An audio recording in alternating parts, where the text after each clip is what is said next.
Kalau kita lihat sebetulnya siapa sih yang untung dari perang Ukraina sama Rusia ini ya. Satu sisi Ukraina yang pasti ya dia paling menderita. Rusia juga dia tidak juga mendapatkan keuntungan ya. Kita bisa ngambil pelajaran sebetulnya tidak ada manfaat dari perang ini.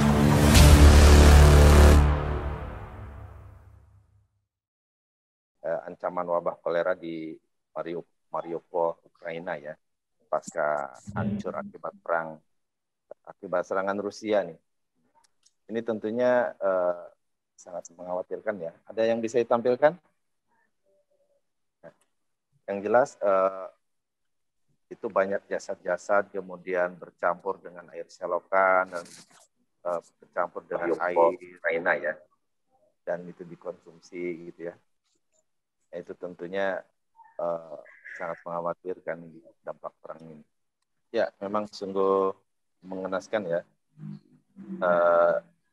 Properti hancur, mungkin harta benda hilang, dan terancam juga penyakit yang mematikan. Nah, ini tentunya dunia harus memberikan perhatian ya.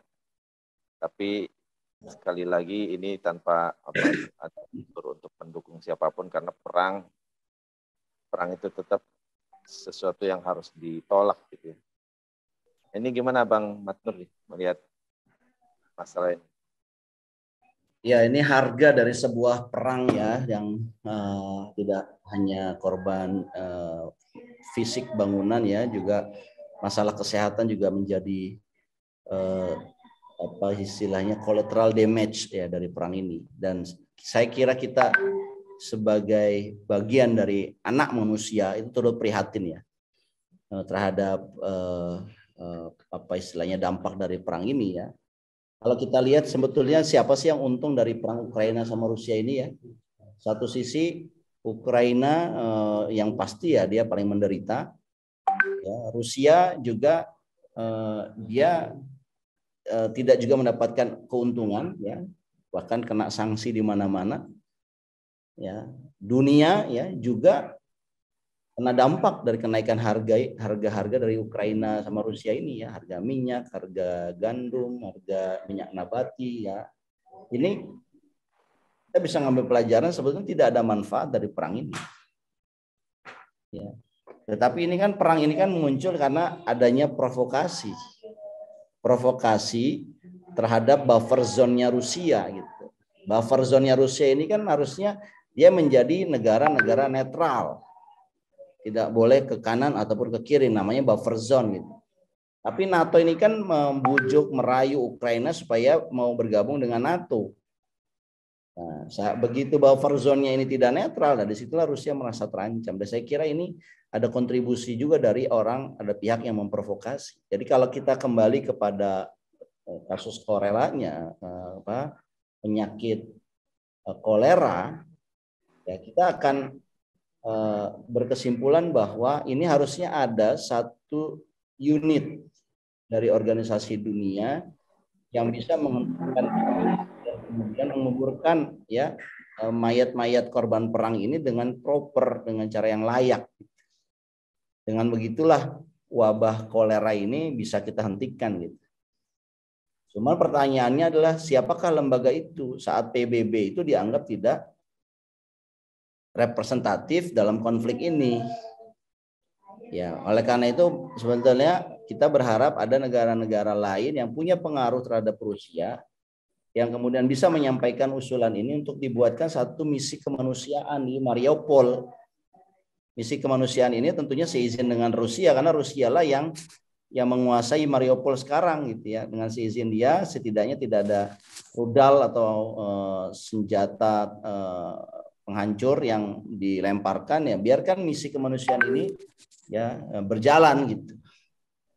Ya, saya kira kita perlu mendorong itu. Inilah satu dampak ya anak manusia yang menyebar, dan saya kira kolera ini ya itu bisa menyebar ke berbagai negara lain kalau ini tidak segera diatasi gitu loh. Kita ingat ya, kita negara di dunia ini masih trauma dengan pandemi COVID yang penyebarannya itu sangat cepat gitu. Nah, kalau kolera ini juga menjadi satu pandemi baru ya, lagi-lagi ya, karena dengan pandemi ini yang dirugikan ini kan ekonomi dunia, ekonomi masyarakat sedunia ini gitu. Nah, kita nggak mau seperti itu dan kita mendorong ya Bu Eko, Bu Mustafa agar ada satu misi kemanusiaan yang ditugaskan ke sana yang bisa menyelesaikan masalah penyakit kolera yang disebabkan karena tidak dikuburnya secara layak para korban-korban perang gitu. Ya baik, Bang Matnur. Kalau di Indonesia mungkin sudah ada sebuah ormas yang akan. Tapi ormas itu sudah dibubarkan kan? Hanya saja ormas itu sudah dibubarkan. Kayaknya untuk misi ini, Bapak Indonesia punya aset sebenarnya. Kalau diakui ya. Nah, Iya. ya baik, Bang Mus ada komentar, Bang Mus. Ya tadi saya sepakat ya bahwa perang ini kan tidak ada yang diuntungkan ya. Artinya masing-masing pihak ini. Wah, koneksinya mungkin lagi tidak sehat nih, Bang. Menderita kerugian, Bang ya. Jadi kalau enggak banyak juga yang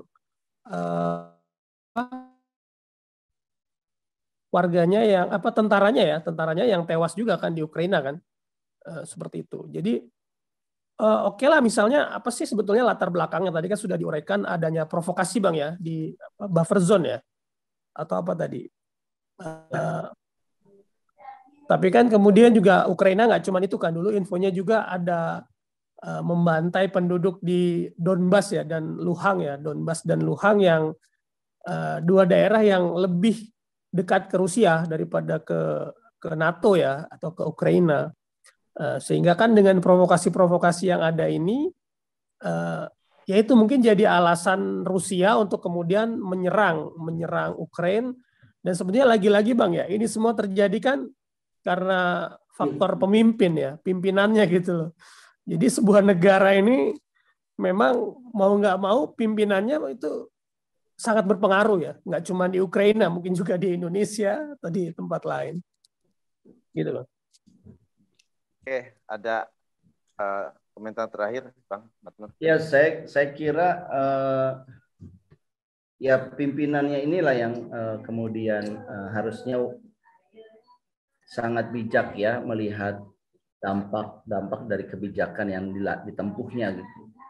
Saya bicara agar Putin dan Zelensky ini ya betul-betul bisa melihat bahwa dampak perang ini adalah sangat besar ya, dan ini merugikan kemanusiaan dari kedua belah pihak.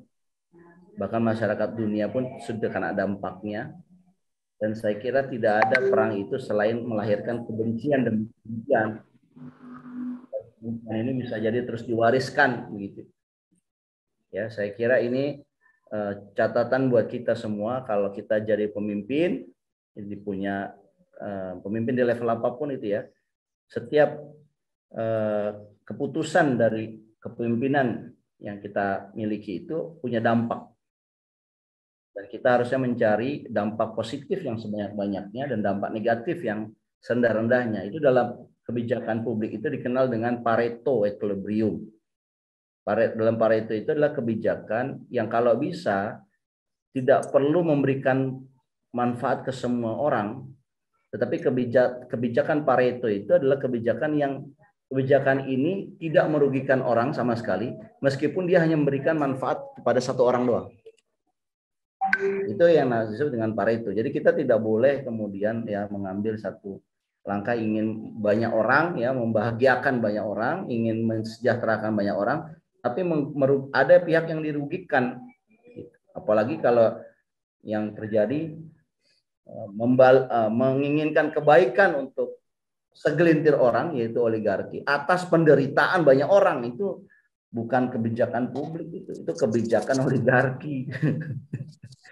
Nah, itu yang saya kira harus kita ingatkan terus ya di channel Jangan Salah Arah ini. Kita ingin membangun satu pemahaman bahwa kebijakan yang baik itu adalah kebijakan yang tidak memberikan manfaat, tapi tanpa ya tidak boleh ada satu orang pun yang merasa dirugikan dari kebijakan itu. Itu kebijakan yang Pareto, yang ideal. Dan saya kira ya Zelensky ya lebih banyak unsur emosionalnya ya ketika dia lebih memilih NATO dibandingkan Rusia. Dia lupa fakta sejarah bahwa Ukraina ini adalah kota bangsa ras ketiga ya setelah Moskow ya, kemudian Kiev ya, satu lagi adalah Crimea gitu loh.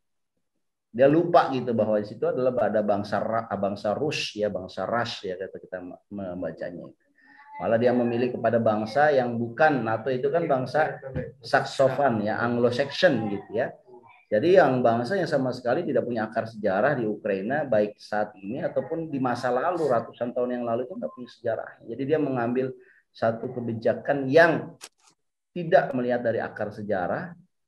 Ya, ketika dia memilih berpihak, yang harusnya dia negara netral, malah dia berpihak pada negara di Atlantik Utara, di NATO dalam hal itu. Makanya terjadi ya Rusia marah, dan ya saya kira kebijakan Zelensky ini harus kita ambil pelajarannya begitu. Oke, baik Bang. Gimana? Saya kira sudah cukup ya? Ya. Sudah clear. Oke, pemirsa. Untuk topik kali ini sudah cukup, dan jangan lupa untuk selalu pantengin segmen Jangan Salah Arah di Ahmad Nur Hidayat Channel. Jangan lupa subscribe dan klik notifikasi untuk mendapatkan update-update berikutnya. Oke, silakan Bang. Oke, terima kasih Bro Eko, terima kasih Bang Matnur atas berbagai pencerahan informasinya dalam JSA kita pada siang hari ini. Kita cukupkan sama-sama JSA kita hari ini.